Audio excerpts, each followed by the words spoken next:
அனைவருக்கும் வணக்கம். என்னுடைய பேர் வந்து கிருத்திகா. நான் வந்து வேளாண்மை அலுவலராக மண் பரிசோதனை நிலையத்தில் பணிபுரிச்சுட்டு இருக்கேன்.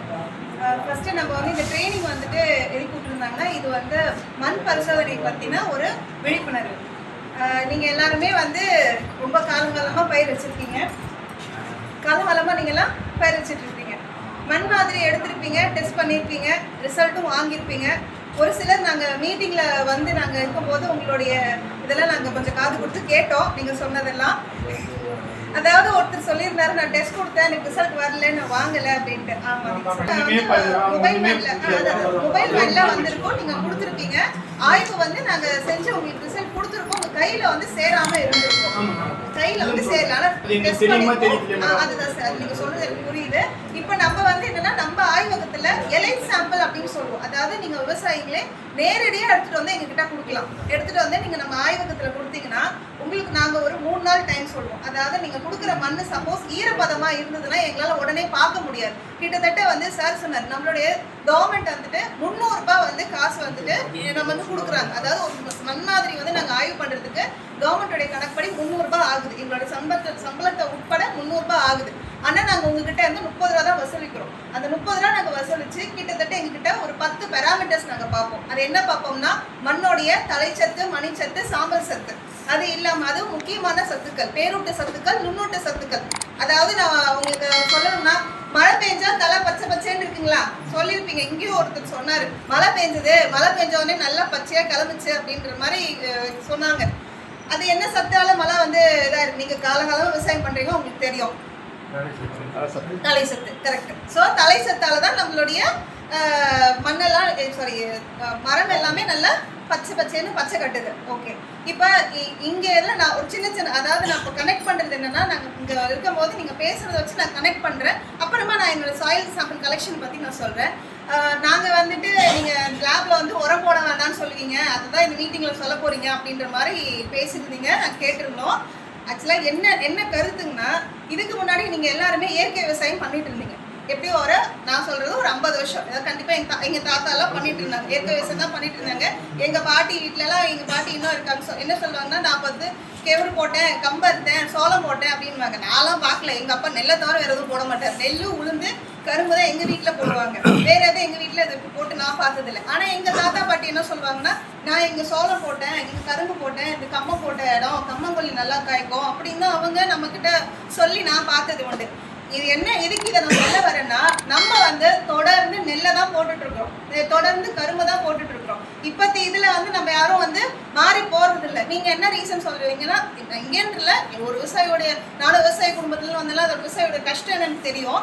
ஆள் பற்றாக்குறை நமக்கு ஒரு பெரிய பேர்டனாக இருக்குது. அது உண்மைதான், அதை யாரும் இல்லைன்னுலாம் இப்போ மறுக்கலை. ஏன்னா இப்போ நானுமே வேலைக்கு வந்துட்டேன். இப்போ எங்கள் வீட்டில் இருக்க நிலத்தை எங்கள் அப்பா பார்த்துக்கிறாரு தவிர நானும் போய் அவங்க கூட வேலை செய்ய போகிறதில்ல, பார்த்துக்க போகிறதில்ல. இப்போ ஒரு பெண்ணா என்னுடைய நிலைமைன்னும் போது, ஒரு ஆணாக இருக்கும்போது அந்த நிலைமை இன்னும் மோசம். அவங்க என்ன பண்ணிடுறாங்க, மரமட்டை போயிட்டுட்டு இடைய போகிறேன்னு தான் பார்ப்பாங்களே தவிர யாரும் பயிர் வைக்க வரேன்னு யாரும் வர்றது கிடையாது. இப்போத்தி காலநிலை சூழ்நிலையே நம்ம ஓப்பனாக நான் பேசணும், இந்த கோரத்தில் பேசலான்றதுனால நான் சொல்கிறேன். இப்போ இது எதுக்கு நான் கனெக்ட் பண்ணுறேன்னா, இப்போ நீங்கள் வந்து சொன்னீங்க, இப்போ வந்து உரம் கம்மியாக போடுங்க அப்படின்னு சொல்லி நம்ம அப்பா பண்ண ப்ராக்டிஸ்.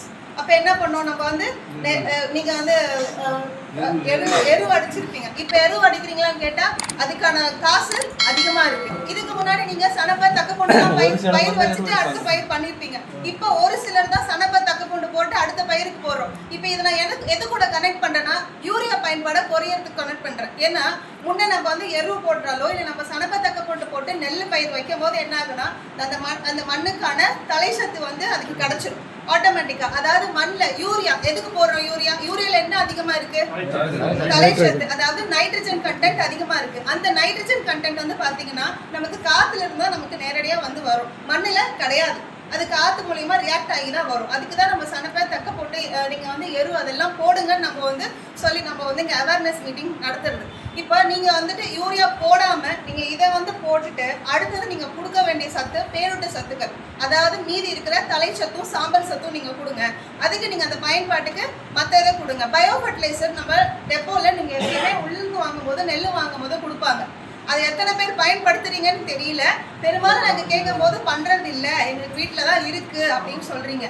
அதை வந்து நீங்க ஒன்றும் இல்லை, நீங்க உங்களுடைய தண்ணி பாசுறீங்க, இந்த நெல்லுல தண்ணி நிக்குது, அந்த பாட்டில திறந்து ஊத்திடுங்க. நீங்க வேற எதுவும் பெருசா எதுவும் பண்ண வேண்டாம். அது என்ன, உங்களுடைய உயிர், மண்ணில் ஏகப்பட்ட உயிர் இருக்கு. அதாவது நம்ம மண்ணு மாதிரி உட்காந்துட்டு இருக்க நம்மளை திட்டுவாங்க, ஆனா ஆக்சுவலி நம்ம மண்ணு மாதிரிலாம் உட்கல. அதுக்குள்ள எவ்வளோ நுண்ணுயிர்கள் இருக்கு தெரியுமா? அது பல்கோடியான நுண்ணுயிர்கள் இருக்கு. நீங்க இந்த பயோ ஃபர்டிலைசர் அதில் போடும்போது ரியாக்ட் ஆகி அது என்ன பண்ணும்னா, மேல இருக்கிற காத்தார் சொல்ற இந்த நைட்ரஜன் சத்தை வந்து நம்ம மண்ணில் வந்துட்டு ஒன்னா சேர்ந்து அதுக்கான சத்துக்களை வந்து கொடுக்கும். ஒன்றும் இல்லை, இப்போ நான் காலைல 2 இட்லி சாப்பிட்டேன். இப்போ நான் சாப்பிட்ட இட்லி எப்படி என் உடம்புக்கு தெம்பா போகுது, என் ரத்தத்தில் எப்படி கலக்குது, என் உடம்புல இருந்த டைஜஷன் ப்ராசஸால எனக்கு வந்து ரத்தத்துல கலக்குது. இப்போ நீங்க நேரம் ஒரு ஃபர்டிலைசர் போடுறீங்க, நான் யூரியாவே எக்ஸாம்பிள் சொல்றேன், தப்பா எடுத்துக்க வேண்டாம். இப்போ நான் யூரியா, பாஸ்பரஸ் இல்லை டிஏபி நீங்க அந்த மாதிரி போடுறீங்கன்னா அது எப்படி வந்து அந்த செடி எடுத்துக்கும்? இப்போ நான் 1 கிலோ ஒரு செடிக்கு போடுறேன்னா 1 கிலோவும் செடி எடுத்துக்குமா? வாய்ப்பே கிடையாது. எவ்வளோ எடுத்துக்கும் அந்த செடி? ஒரே ஒரு செடி எவ்வளோ எடுத்துக்கும்? 100 கிராம். அவ்வளோ கூட இல்லை, ஒரு டீஸ்பூன் அளவுக்கு தான் அந்த செடி அந்த சத்தை எடுத்துக்க போகுது. மீதி சத்தெல்லாம் எங்க போகும்? மீதி சத்தெல்லாம் மண்ணில் வீணா தான் போகும். அதை தான் நாங்கள் வந்து என்ன சொல்றோம், ஒன்று ஃபோலியர் ஸ்ப்ரேயா கொடுங்க, இல்லை மண்ணுக்கு ஏற்ற மாதிரி அளவோடு கொடுங்க அப்படின்னு சொல்றோம். இது எதுக்குன்னா, முன்ன நீங்க என்ன பயன்படுத்திட்டு இருந்தீங்கன்னா, நீங்க எல்லாம் வந்துட்டு யாரும் யூரியா பயன்பாடுல யாருமே படுத்தல, எருவு போட்டீங்க, பஞ்சகாவியா பண்ணீங்க, தசகாவியா பண்ணீங்க. அப்ப இருந்த வெரைட்டிஸ் வந்து அதிகமா டிசீஸ் ரெசிஸ்டன்ட் இல்லை. இப்போ நம்ம என்ன பண்றோம், பயிர் பார்த்தோன்னே வாடி போகுது.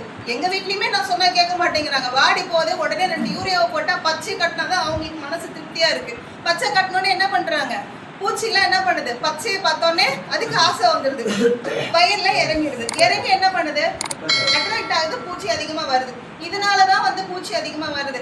அதே ஒருத்தர் சொல்லிங்க, யூரியா போட்டா பூச்சி வருதுன்னு சொல்றாங்க. நான் யூரியாவும் போடல, நான் எதுவும் போடல, இப்ப எது வருது, இப்ப நான் என்ன பாசனம் பண்ணலாம் அப்படின்ட்டு ஒருத்தர் சொல்லியிருந்தாரு. ஆக்சுவலா நீங்க நீங்க யூரியா போட வேண்டாம், எதுவும் போடலாம், பயோ ஃபர்டிலைசர் போடுங்க.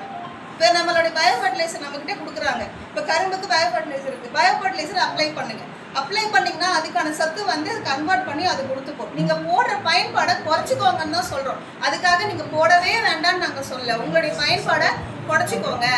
மூட்டையாக போடுறீங்க, கவர்மெண்ட் என்ன பண்ணுறாங்கன்னா இன்டைரக்டாக ரேட்டை குறைக்கிறாங்க, அதாவது உங்களுடைய குவான்டிட்டியை குறைக்கிறாங்க. முன்னெல்லாம் யூரியா எத்தனை கிலோ பேக்கில் வரும், இப்போ எத்தனை கிலோ பேக்கில் வரும், 45 கிலோ வருது. அப்புறம் கவர்மெண்ட் பாருங்க, உங்களுக்கே தெரியாமல் குவான்டிட்டியை குறைக்கிறாங்க.